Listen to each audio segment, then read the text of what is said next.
اور خاص طور پر وہ لوگ جو مارکیٹ میں، بازاروں میں مختلف کام کرتے ہیں، دکان پر کام کرتے ہیں، روڈ پر کام کرتے ہیں، ایسے لوگ رمضان مبارک کے مہینے میں کام کاج کرتے ہیں، کاروبار کرتے ہیں، تجارت کرتے ہیں، یہ اسلام منع نہیں کرتا، کاروبار سے، تجارت سے، محنت سے اسلام نہیں روکتا، لیکن یہ بتلائے کیا نمازیں چھوڑ کر کاروبار اور تجارت کرنا، کیا اسلام اس کی اجازت دیتا ہے؟ رمضان کا مہینہ ہے، ہم روزے اس لیے نہیں رہ رہے ہیں کہ ہمارا کام ہے، ہم کو دکان کو جانا ہے، ہماری محنت کا کام ہے، اگر روزہ رہیں گے تو کام نہیں کر سکیں گے۔ کیا شریعت اس بات کی اجازت دیتی ہے کہ آپ فرض عبادت کو چھوڑ کر کام کرے، کاروبار کرے، دکانداری کرے، تجارت کرے اور بہانہ بتلائے کہ مجھے کاروبار کرنا ہے، اسی لیے نمازوں کو چھوڑ لگے، اسی لیے روزوں کو چھوڑ لگے، اسی لیے تراویح کو چھوڑ لگے؟ رمضان کا مہینہ یقیناً انسان محنت کا کام کرنا، روزے کی حالت میں مشقت ہوتی ہے، تکلیف ہوتی ہے،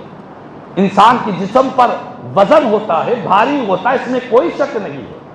لیکن آپ کو ایک بات بتلاؤں کہ رمضان المبارک کے مہینے میں جتنی ہم روزانہ محنت کرتے ہیں، رمضان میں تھوڑی کم کر لیں۔ اپنے جسم کو اتنی طاقت نہیں ہے تو تھوڑا کاروبار کم کر لیں، تجارت کم کر لیں، دکان پر کم بیٹھے، تھوڑی کمائی ہونے دیں، لیکن اپنی نمازوں کو ضائع ہونے نہ دیں۔ ہمارے روزے جو ہیرے جواہرات سے زیادہ قیمتی روزے ہیں، میرے آقا نے فرمایا کہ جس نے رمضان کا ایک روزہ بغیر کسی وجہ کے چھوڑ دیا، بغیر کسی شرعی عذر کے چھوڑ دیا، شریعت میں عذر کاروبار، تجارت، دکان، کام، یہ شریعت میں عذر نہیں ہے۔ شریعت کا جو عذر ہے وہ بیماری ہے، کوئی سفر کر رہا ہے، کوئی بیمار ہے، مریض ہے، بڑھاپے میں ہے، یہ شریعت میں عذر مانا جاتا ہے۔ ہم کو کام کو جانا ہے، ہم کو دکان کو جانا ہے، کاروبار کرنا ہے، ایک ہی تو مہینہ ہوتا ہے خوب کمانے کا، یہ شریعت میں عذر نہیں ہے۔ حضور نے فرمایا کہ جس نے رمضان کا ایک روزہ بغیر کسی شرعی عذر کے چھوڑ دیا تو پیارے آقا فرماتے ہیں اس ایک روزے کی فضیلت، اس کی عظمت حاصل کرنے کے لیے وہ زندگی بھر بھی روزہ رکھے گا تو اس ایک روزے کی فضیلت کو حاصل نہیں کر سکے گا۔ پوری زندگی روزہ رہ کر بھی رمضان کے ایک روزے کی فضیلت، اس کی عظمت، اس کی برکت، اس کی شان کو وہ حاصل نہیں کر سکے گا۔ تو خدا را میرے وہ بھائی، وہ لوگ جو محنت کرتے ہیں، رمضان کے مہینے میں پلاننگ یہ کر لے کہ ہم کام کریں گے اتنا ہی کریں گے جس کی وجہ سے ہمارے نمازوں پر کوئی فرق نہ آئے، ہم کام کریں گے، محنت کریں گے اتنی ہی کریں گے جس کی وجہ سے ہمارے روزوں پر کوئی فرق نہ آئے، ہم کام کریں گے، محنت کریں گے اتنی ہی کریں گے جس کی وجہ سے ہماری تراویح پر کوئی فرق نہ آئے۔ آپ یقین جانیں اگر تھوڑا کام کر کے تھوڑی کمائی ہوگی،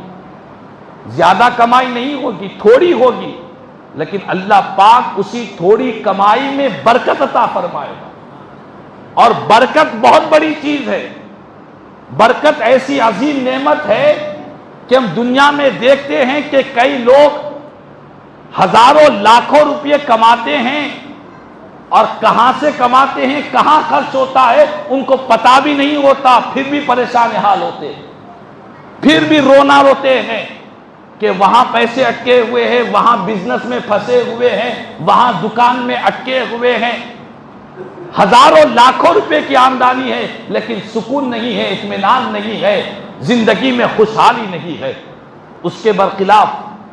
بعض ایسے لوگ بھی ہم کو نظر آتے ہیں جن کی آمدنی بہت محدود ہے، لمیٹڈ آمدنی ہے، محدود ذرائع آمدنی ہے، کوئی سورس آف انکم بڑی ہوئی نہیں ہے، بہت کم ہے، لیکن اللہ نے انہیں برکت دی ہے، اس برکت کی وجہ سے ان کی زندگی میں اللہ خوشحالی عطا فرماتا ہے، ان کے بچے تعلیم بھی حاصل کر رہے ہیں، وہ ان کے پورے مسائل اللہ آسان فرما رہا ہے. یہ اللہ کی برکت ہے، اللہ کی مدد سب سے بڑی چیز ہے. تو وہ لوگ جو رمضان کے مہینے میں اس لیے روزے نہیں رکھتے کہ ہماری محنت ہوتی ہے، روڈ پر کام کرنا ہوتا ہے، ہم کو تھکن ہو جاتی ہے، اسی لیے رمضان کے روزے چھوڑ رہے ہیں، یاد رکھے شریعت میں یہ کوئی عذر نہیں ہے. ہم کو چاہیے کہ اتنی ہی محنت کرے، اتنا ہی مال کمائے جتنی ہماری طاقت ہے، لیکن اللہ کی عبادت سے غافل نہ ہونے پائے. یہ بنیادی قاعدہ ہے، یہ ہم تمام کو پیش نظر رکھنا ہو.